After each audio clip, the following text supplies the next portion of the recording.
Correction de l'exercice 6, page 106. Complète les tableaux de proportionnalité uniquement à l'aide d'opérations sur les colonnes. Alors, contrairement aux exercices précédents où on avait principalement utilisé la méthode 1 qui consistait à multiplier la première ligne par un même nombre pour obtenir la deuxième ligne, ici c'est toujours possible, mais le coefficient étant plus compliqué, on me propose plutôt d'agir sur les colonnes pour faire cet exercice. Alors, la méthode 2 du cours. Dans un tableau de proportionnalité, en multipliant les nombres d'une colonne par un même nombre, on obtient une autre colonne.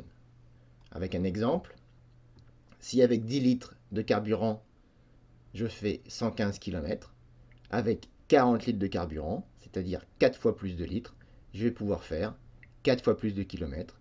Il est inutile de revenir à l'unité ou de trouver le coefficient de proportionnalité. On peut simplement multiplier la première colonne par 4 pour obtenir la deuxième colonne. Alors, pour mieux expliquer, j'ai extrait le tableau. On va avoir un petit peu plus de place pour faire des flèches. Donc, je dois passer d'une colonne à l'autre en multipliant par un même nombre.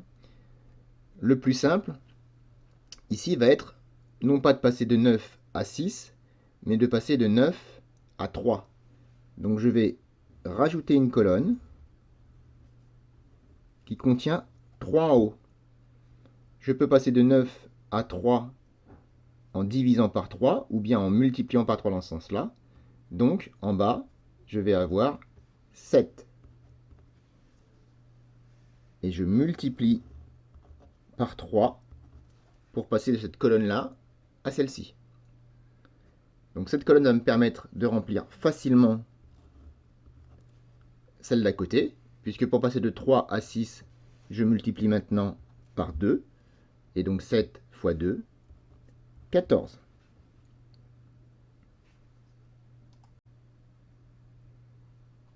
À chaque fois que je veux remplir une colonne, je cherche donc une autre colonne qui me permet de passer facilement. Donc ici, j'ai 3 et 15. Je peux, en multipliant par 5, passer de 3 à 15. Et donc en bas, je multiplie par 5. 7 fois 5, 35. Et encore une colonne de rempli. Alors si c'est le nombre du bas que l'on nous donne, on va chercher un diviseur de 63 parmi les nombres que l'on a déjà. Alors on a 21 ou 7 qui peuvent être utilisés. Je vais, pour changer, utiliser 21. 21 fois 3, 63. Donc je peux multiplier cette colonne-là par 3 pour obtenir celle-ci. Et 9 fois 3, 27.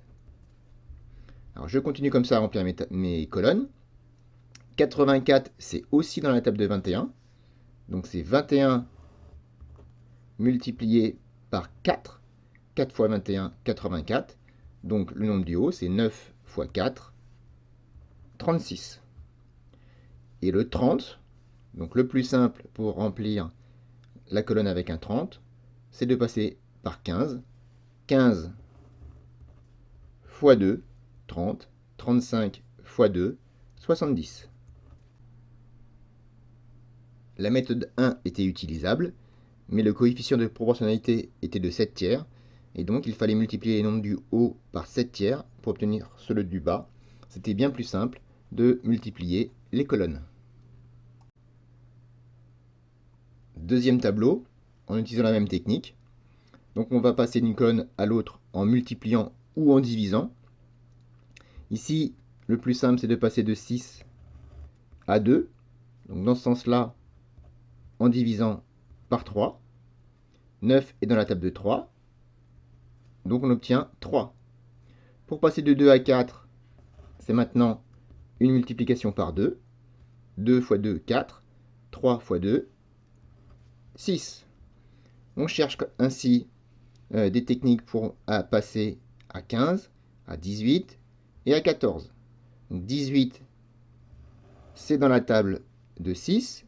6 fois 3, 18. Donc en haut, on va avoir 4 fois 3, 12. Pour 15, on a 3 qui va bien. 3 fois 5, 15. Et donc 2 fois 5, 10. Et enfin 14. On va prendre 2. 2 fois 7, 14. 2 fois 7, 14. Et donc 3 fois 7, 21.